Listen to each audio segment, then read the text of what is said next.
Revanth Reddy CM बने हैं वो तेलंगाना के, और उन्होंने कहा आपको खुशी हुई ना?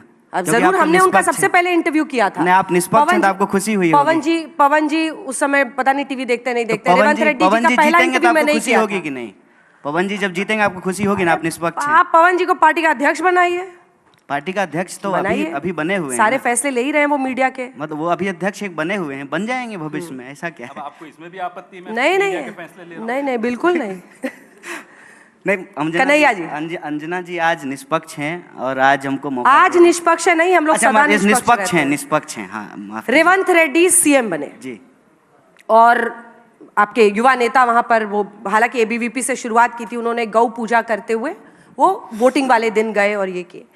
कांग्रेस के जो रीजनल लीडर्स हैं वो सॉफ्ट हिंदुत्व को अपना रहे हैं, क्योंकि बीजेपी हिंदुत्व, राष्ट्रवाद और अब तमाम जितनी भी स्कीम्स हैं, चाहे वो लाडली बहना स्कीम हो, 450 में सिलेंडर हो, ये तीनों को मिलाकर जनता के बीच में पहुंच रही है। तो आपके क्षेत्रीय नेता सॉफ्ट हिंदुत्व को, चाहे वहां पर हनुमान जी का मंदिर बनाना हो कमलनाथ जी का, या फिर एक यात्रा हनुमान जी के लिए निकालनी हो, या फिर धीरेन्द्र शास्त्री के कदमों में जाकर ये कहना हो कि हिंदू राष्ट्र होना चाहिए, क्या कांग्रेस के लिए भी ये एक बड़ा मैसेजिंग है कि अल्टीमेटली आपको ये कॉकटेल अब इंडिया में बनाना पड़ेगा? Hindu majoritarianism is to stay. देखिए, आप मैंने इस देश की आध्यात्मिक परंपरा को कॉकटेल कह रहे हैं, ये तो ठीक बात नहीं है। इस देश में ज़्यादातर लोग हिंदू हैं, हिंदू रीति रिवाज को मानते हैं। यहाँ ही हम लोग 3 लोग बैठे हुए हैं, तो क्या प्रैक्टिस करते हैं उसको छोड़ दीजिए, लेकिन सबके नाम से ही पता चल रहा है कि हिंदू हैं। मेरा तो नाम कन्हैया है, आपका अंजना है, अंजनी पुत्र पवन सुत नामा। तो कहने का पॉइंट ये है कि जब आप इसको एक राजनीतिक दल या विचारधारा से जोड़ते हैं तो उसमें एक फ़र्क होता है। जैसे हर पुरुष पुरुषवादी नहीं होता है, वैसे ही हर हिंदू जो उस आध्यात्म में भरोसा करता है, जीने के तरीके में भरोसा करता है, पाप पुण्य सही गलत स्वर्ग नरक को मानता है, वो भी जो है ना हिंदूवादी नहीं होता है।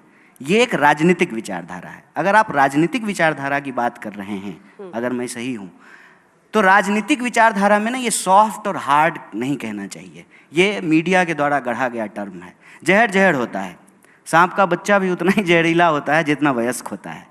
और हम लोग कोई क्रीम थोड़ी बेच रहे हैं मैडम, कि मुंह में लगाने का अलग क्रीम, तलवा में लगाने का अलग क्रीम, ये थोड़ी होता है। एक राजनीतिक विचारधारा है वो, और वो राजनीतिक विचारधारा जिसको आपने कहा कि हिंदुत्ववादी, उसको बीजेपी रिप्रेजेंट करती है।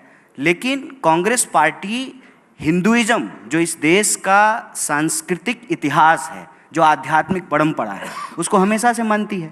सत्यमेव जयते हमारे देश के राष्ट्रीय चिन्ह पे लिखा हुआ है, तो ये बीजेपी के पैदा होने से पहले से लिखा हुआ है ना। 1980 में बीजेपी बनी है, देश को 47 में आज़ादी मिली, 50 में संविधान लागू हुआ। तो जो भी आपको परंपरा दिखती है वो परंपरा तो चली आ रही है, और ये कांग्रेस पार्टी के बनने से भी पहले से चली आ रही है, ये गांधी जी के पहले से भी चली आ रही है। तो देश के 5000 साल के इतिहास को इस तरीके से हमको ना तू मैं की बहस में जो है रिड्यूस नहीं करना चाहिए। और कांग्रेस पार्टी ने कभी भी इस देश में किसी भी धर्म को कमतर करके नहीं आंका है। सर्वधर्म समभाव जो गांधीवादी चिंतन है उसको रिप्रेजेंट किया है। रघुपति राघव राजा राम, पतित पावन सीताराम, ईश्वर अल्लाह तेरो नाम, सबको सन्मति दे भगवान। हम सुखी, संसार सुखी तो हम सुखी। ये भारतीय चिंतन परंपरा है। मेरे ख्याल से उसको कॉकटेल आपको नहीं कहना चाहिए, ये शब्द नहीं कहना चाहिए आपको। और राजनीतिक जीत के लिए हम कहते हैं कि रणनीति जब हम बना रहे हों तो एक बात का खास ध्यान रखना चाहिए कि कीचड़ से कीचड़ को नहीं साफ किया जाता है। भाजपा को हराने के लिए हमको भाजपा जैसा हो जाने का ज़रूरत नहीं है। रही बात जनता की, तो जनता के जीवन में धर्म उसका एक पक्ष होता है। किसी भी धर्म का कोई व्यक्ति हो, भूख सबको लगती है, डर सबको लगता है, घर की ज़रूरत सबको होती है, नौकरी सबको चाहिए होता है। ये जो एक नया सगुफा आज के दिन में छोड़ा गया है ना, कि अपना सीना मत देखो, पेट और पीठ जो है ना दोनों सटक करके एक हो गए हैं, प्रधानमंत्री का सीना नाप रहे हैं। आसपास जो घटनाएं घट रही हैं उसको नहीं देखेंगे, नाली में ढक्कन नहीं है वो नहीं देख रहे हैं, स्कूल में टीचर नहीं है, वो नहीं देख रहे हैं, सड़कें नहीं बनी है, अनाज जो है लोगों को खाने के लिए नहीं मिल रहा है, लोग भूख से सो रहे हैं। पढ़ने लिखने के बावजूद, अंजना जी बधाई हो आपको, आप जो है जामिया से पढ़ करके इतने बड़े चैनल में इतनी बड़ी एंकर बन गई। आज जो आपके जूनियर हैं जो पढ़ रहे हैं, दर दर भटक रहे हैं बेचारे, उनको नौकरियां नहीं मिल रही है। एलुमनाई मीट में जाइएगा तो पूछिएगा, 45 साल में देश में सबसे ज़्यादा बेरोजगारी है। ये सवाल है, इस सवाल पे हमको बार बार आना पड़ेगा। अलग बात है कि जो पवन जी थोड़ा तल्ख हो जा रहे हैं, लेकिन उनका रंज इसी बात से है। आपने कहा ना कि हम ऑब्सेस्ड हो रहे हैं पवन जी हमसे, आपसे ऑब्सेस्ड नहीं हो रहे हैं। सवाल ये है कि मीडिया के बारे में आज तक हम लोग यही जानते समझते आए थे कि मीडिया निष्पक्ष होता है।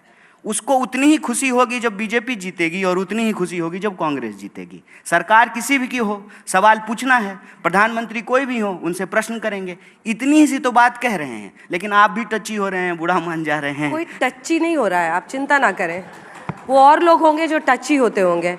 लेकिन प्रमोद जी, आपकी